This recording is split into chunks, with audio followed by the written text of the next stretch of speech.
what caused you to want to work in the music industry? Well, I started off on my mother's side, my grandmother, my great-grandmother, my mom are all musical. Okay. My great-grandmother played piano for me when I was a little kid. My grandmother played piano her whole life.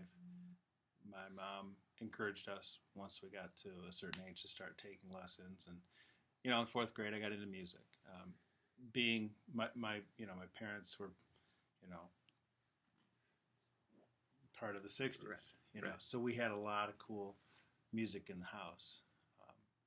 So I was surrounded by it when I was a kid. Okay. And then I took some piano lessons when I was real little, but I was a little too little.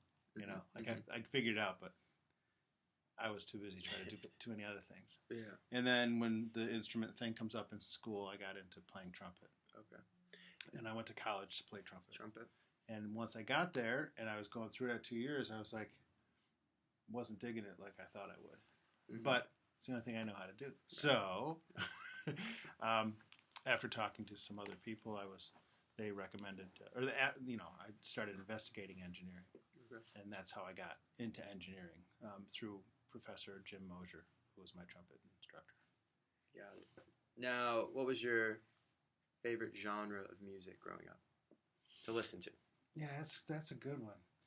It's weird because, like I said, my growing up when I did, I was 5 in 1969, and so we had, albums from the Mamas and Papas and the Beach Boys and the Beatles, and through the 70s it was everything, John Denver to Nazareth to Three Dog Night. I mean, so and radio was our biggest venue for listening to music.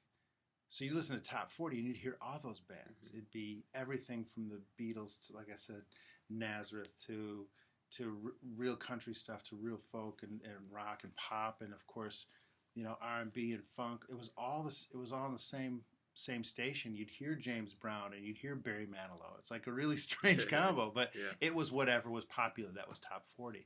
So I can't say that I had a genre specific when I was young, real young. Because I listened to Top 40 radio. I heard all of it. Okay. Now, do you think those characteristics from those Top 40 songs are still present in today's music? Or have we gotten away from that and kind of gone a different route?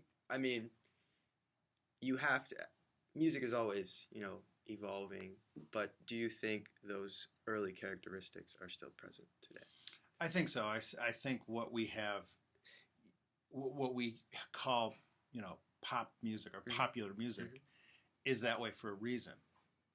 It has a melody. It has a groove. Most of them have a form that still follow what took place in some of the early singer-songwriter days. Intro, verse, chorus, right. verse. So we have a kind of a form that we still like. And if you can't sing along to it, you don't like it. Right? Sure. And to me, that's pop, quote unquote popular music. And again, I don't break it up into genres like we have to today. I think that anything that isn't classical or jazz is pop. That's how I categorize it. Okay. Going away from that a little bit. You started analog recording, and then you moved to digital. Was that change difficult, or because it was steady, it kind of was easy? Well, it was gradual. Yeah, it didn't happen overnight. Or gradual, yes. Yeah, it didn't happen overnight. So, I got into this. I started in 1986. So there were some early digital tape machines. There were no digital consoles. There was no digital audio workstations. So everything had an analog base. Okay.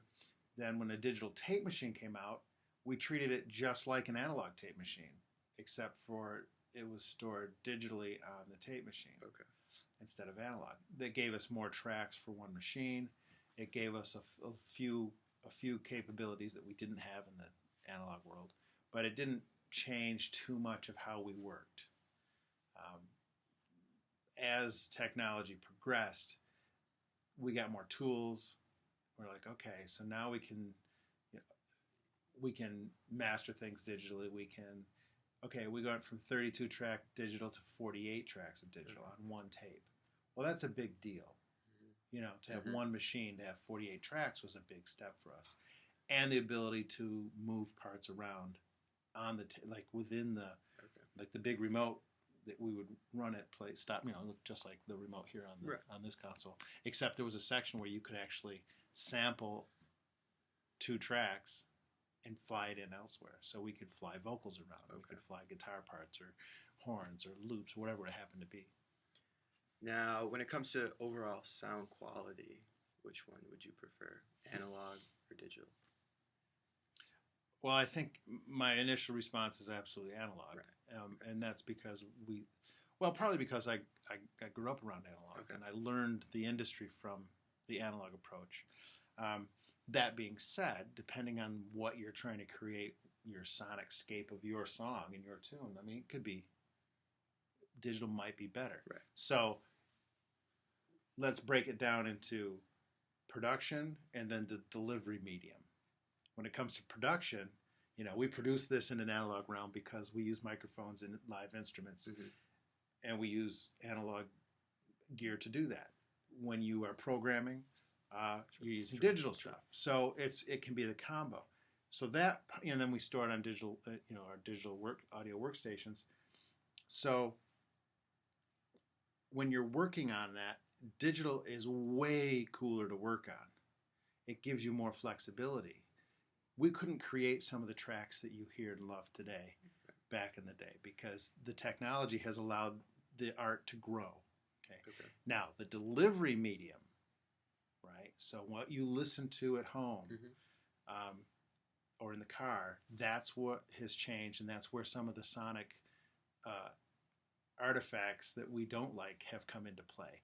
You know, the MP3 compression is not great. It is robbing the listener of a chunk of the song that the artist has put together. So to me, the delivery medium is a little different than the production side. The delivery, like vinyl, has this comeback right now. Right. Yeah. Wonderful. We're hearing some stuff that's got more full frequency than an MP3 by far. By far, it's greater sonic reproduction. The drawback is convenience and a little tick and pop if there's a little dust or scratch here, right? So it's you trade off. We love the convenience of being able to have 1,000 tunes on our phone, and when we go for a jog or a hike, you can take whatever you want with you. That's the convenience of digital. Again, that's the delivery medium versus the production side. So, recap. The production, which is almost all analog, even some of the programming stuff we do has analog bass in it, and analog basis to it. The delivery medium of MP3s is kind of crap, and that's true with some of the streaming services too. Right. Now, going into that, what is your opinion of streaming services? Kind of broad question. Yeah. I love the convenience. I like to be able to say, hey, here's a song I haven't heard before. Say, I like it, and have other things, have that recommended to me. It's like customizing your own radio station, which when I was growing up, you couldn't do that. You know, there was a country station, there was a top 40 station, you know, there was something else. I mean, really, it was very limited. Today, all the radio stations are genre specific. So if you want to hear something from a different genre, you have to locate it to a different, hey, I just call up a different station that I've created on my streaming service. Now, that convenience is wonderful. My 2 issues with streaming. One is they could be doing it at a higher rate. So again, the delivery medium could represent the artists or the art form better. Okay? We know that like YouTube audio is kind of a drag. You know, Pandora and Spotify, they're okay, but they could be better. And I guess that's what I would like to see from an audio professional standpoint. The biggest issue I have with streaming is they're not paying royalties. And to me, this is unacceptable. If you were a dentist, you wouldn't work for free. Why should an artist work for free? Your car mechanic doesn't work for free. Why should an artist work for free? I have a real issue with this. Matter of fact, an old friend of mine I've known for many years named Tim Palmer, producer, mixer, engineer, great guy, lives in Austin, Texas now. Posted a picture on his Facebook page of his royalty check that he got for 4 cents. Okay.